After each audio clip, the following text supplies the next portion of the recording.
Amplituner Sansui Model G9000. Na tym filmie chcę zaprezentować wszystkie wady tego urządzenia z wykorzystaniem sprzętów pomiarowych, takich jak miernik zniekształceń harmonicznych, generator AM/FM, precyzyjny woltomierz. Zacznijmy od standardowej usterki, czyli usterka potencjometrów. Podłączony jest w tej chwili generator FM, częstotliwość jest podana 400 Hz. Minimalnie trzeszczy potencjometr głośności.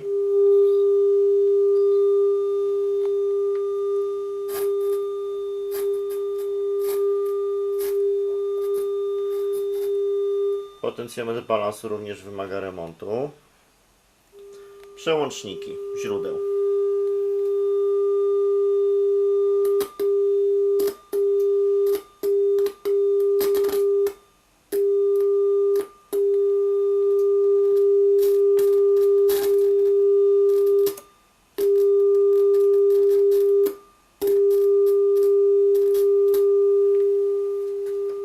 Oba do reanimacji. Gałeczka, krzywa gałeczka ustawienia poziomu mikrofonu.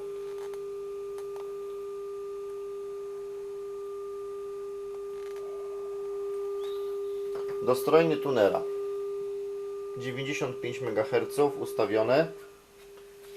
Mamy tutaj niecałe 95. Przesunięcie jest, myślę, że około 200 do 300 kHz. Jeśli chodzi o zero detektora, czyli dostrojenie, jest akurat tutaj w tym modelu bardzo dobre. Poziom zniekształceń harmonicznych tunera FM. Nie patrzyłem w instrukcję serwisową, jaki powinien być. W tym przypadku wynosi 0,04%. Tu na obu miernikach możemy zaobserwować źle ustawione parametry końcówek mocy. Na jednym kanale mamy 30 mV, na drugim kanale jest perfekcja, czyli praktycznie mamy 0,5 mV. Jedna końcówka mocy wymaga regulacji. Pozostałe usterki tunera, które można wykryć jedynie przy użyciu generatora. Wyłączam tutaj modulację. Mamy ustawioną częstotliwość 95 MHz. Ustawiam na wzmocnienie większe. Podczas regulacji, czyli strojenia, mamy duży poziom, można na wskaźniku zauważyć, trzasków, szumów podczas regulacji, podczas przesuwania skalą. Takiej opcji absolutnie nie powinno być. Można spojrzeć nawet na głośnik, co się dzieje.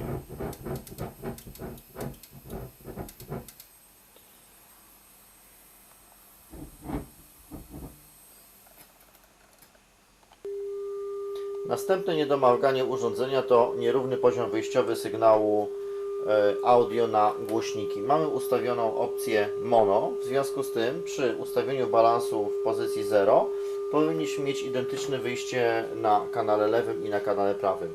Na jednym kanale mamy 170 mV, na drugim mamy praktycznie, na tym mierniku kiepsko to widać, 160 mV. Wszystko jest tutaj do wyregulowania. Analogiczna sytuacja dotyczy wskaźników, co również widać na wskaźnikach. Ja wyłączę tutaj głośniczek i wzmocnię poziom wskaźników. Jeden wskaźniczek mamy praktycznie na pozycji 1, drugi jest zdecydowanie poniżej. Od razu widać różnicę, którą również dało się zauważyć na miernikach.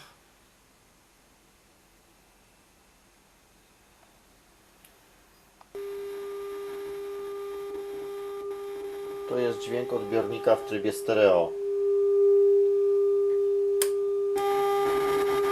Mono. I momentami na stereo w prawym kanale jest jeden duży trzask.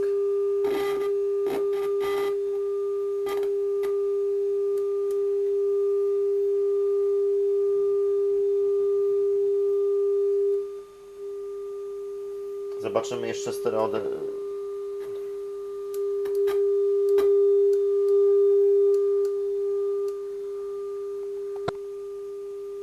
poziom sygnału wyjściowego w trybie mono. Oczywiście z tunera FM. Na jednym kanale mamy 150 mV poziom sygnału wyjściowego, na drugim 62 mV. Jest to ponad dwukrotnie mniejszy poziom dla kanału akurat w tym przypadku lewego w stosunku do kanału prawego. Można to również zaobserwować na wskaźnikach, które są tylko elementem poglądowym. Wyłączę głośniki, żeby nie robić hałasu i ustawię większe wzmocnienie.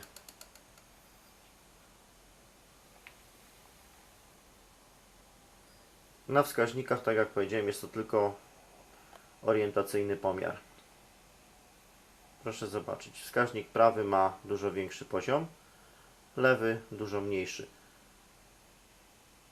Jedynka oznacza teoretycznie 1 W, dziesiątka 10 W.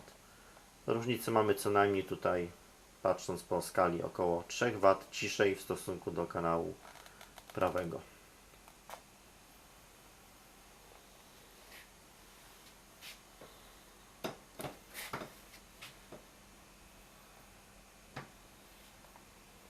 Wnętrze urządzenia jest dość czyste, jak na jego wiek.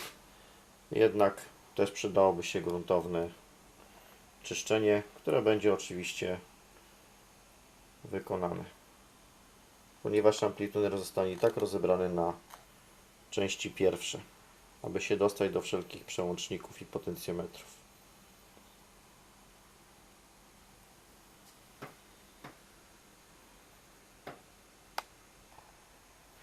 Wszystkie praktycznie moduły, które znajdują się wewnątrz, zostaną wymontowane tak, aby był łatwy dostęp do wszystkich przełączników, potencjometrów.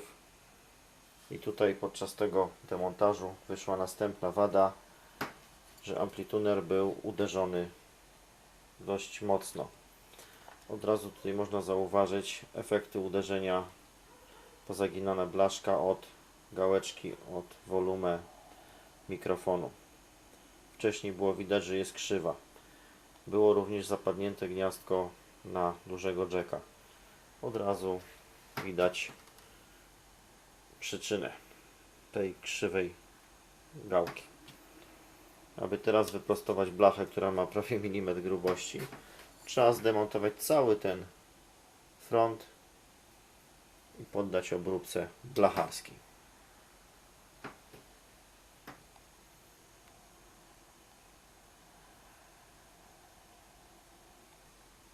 Po zdemontowaniu tego zespołu od razu można łatwo zauważyć przyczynę braku kontaktu przełączników. Styki tych przełączników są czarne, pokryte siarczkiem srebra. To jest przyczyna braku kontaktu i trzeszczenia przełączników.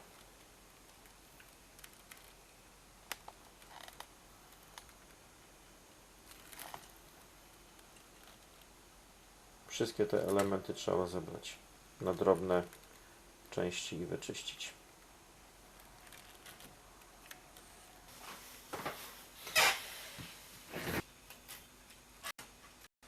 I jeden element zdemontowany. Kolejno następne.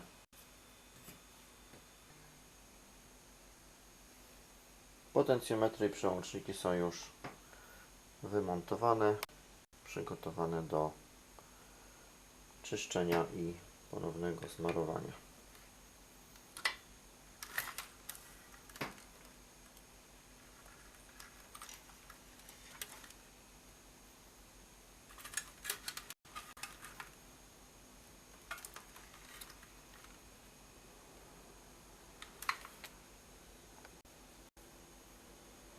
Jest już rozmontowana na kawałeczki. Dzielę tę operację na etapy, żeby nie pomylić elementów. Czarne, brudne elementy, styki nie pozwalają na prawidłową pracę przełącznika.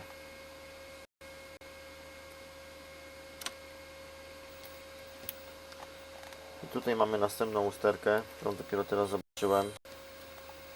Krzywa ośka włącznika.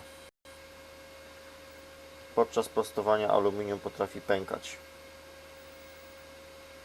Jeżeli pęknie, trzeba ten element wymienić na nowy.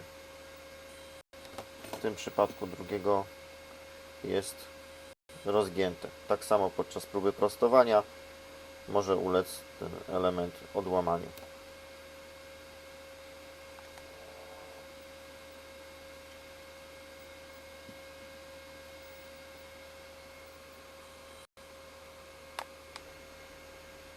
Tak wyglądają elementy po wyczyszczeniu.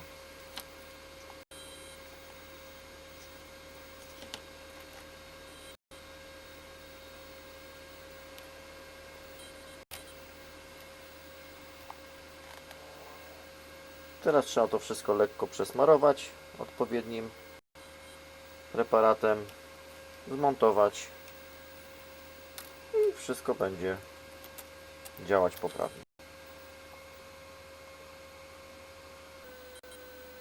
Następna partia przełączników do naprawy są już rozmontowane na kawałeczki. Całość do wyczyszczenia.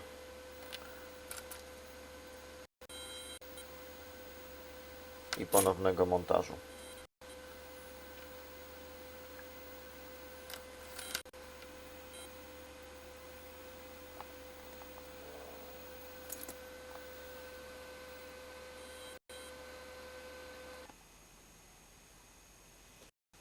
Część przełączników wróciła już na swoje miejsce. Płytki zostały kompletnie umyte z pozostałości topnika po lutowaniu. Mam jeszcze do zamontowania potencjometry, których tutaj brakuje. Elementy mechaniczne, czyli wstępnik pokrętła skali jest wyprostowany. Płyta montażowa przełączników potencjometrów na tyle, ile się udało również. Mogę teraz przystąpić praktycznie do zmontowania urządzenia, gdyby nie brak wcześniej prezentowanego przełącznika selektora źródła, który uległ mechanicznej usterce. Mam tu kolejny element, niestety ten jest 5-pozycyjny, który uległ uszkodzeniu jest 7-pozycyjny. Jest jednak możliwość przerobienia tego w taki sposób, żeby było 7 pozycji. Po tej operacji będzie można zmontować cały amplituner i przystąpić do testowania oraz wymiany ewentualnie uszkodzonych elementów.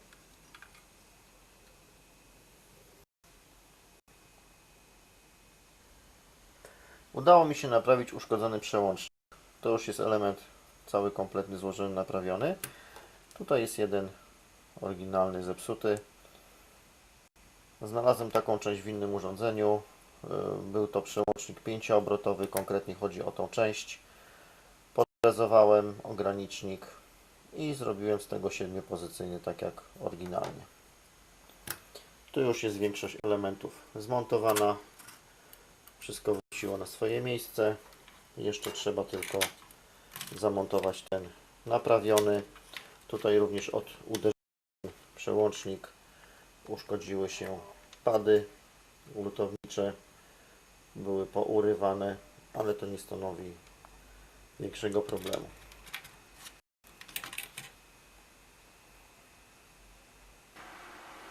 Operacja złożenia się powiodła, pacjent żyje, wszystko gra.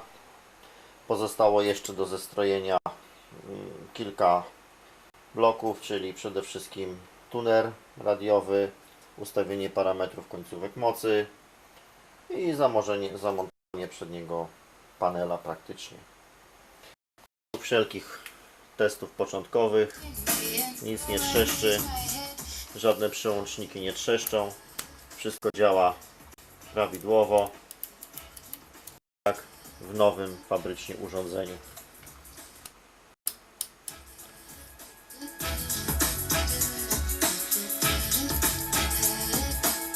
Potencjometry parametry idealne, przełączniki idealne, żaróweczka pozostaje jeszcze jedno wymiany i prawie zbliżam się ku końcowi po kilkunastu godzinach pracy.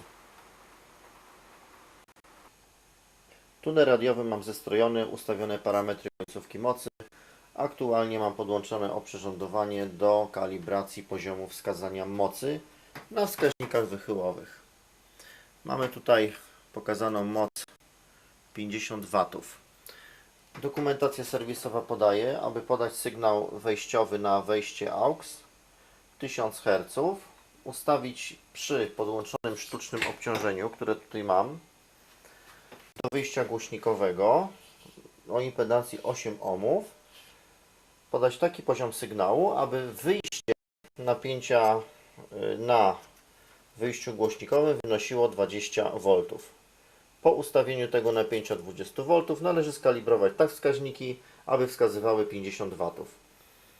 Częstotliwość 1000 Hz, napięcie 20,1 V na wyjściu, ale nie do tego zmierzam. Tu mam generator, miernik zniekształceń harmonicznych, którego generator ma własne zniekształcenie na poziomie 1,1%.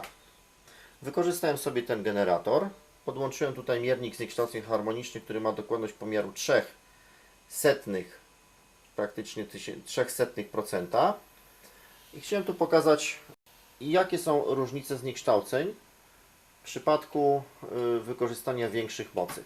Przy 50 W, które wskazuje wskaźnik, mamy zniekształcenie na poziomie 0,01%. Zmniejszając tą moc, zniekształcenia spadły praktycznie do 0,02%. Natomiast jeżeli zwiększymy moc wyjściową powyżej, na przykład do poziomu wskazania 100 W, zniekształcenia harmoniczne wzrosły do 6%. Taka jest zależność poziomu mocy wyjściowej do zniekształceń urządzenia. W tej chwili przy mocy rzędu około 10 W poziom zniekształceń już jest praktycznie poza zakresem pomiarowym. Tak naprawdę ten miernik ma 0,003%, a dokładność generatora to jest 0,1%. Więc w zasadzie sprzęt jest bardzo dobrej klasy. I to by była praktycznie zakończona cała naprawa i kalibracja urządzenia. Pozostało jeszcze tylko zmontować sprzęcik i dostarczyć do właściciela. Maszyna naprawiona, żarówki wymienione, wszystko w stanie perfekcyjnym, zero brudu, zero kurzu, zero jakiejkolwiek wady technicznej, wady elektrycznej, elektronicznej. Czas poświęcony na naprawę ponad 20 godzin pracy. Tak u mnie wygląda pełny serwis Amplitunera i to należy przez to pojęcie rozumieć.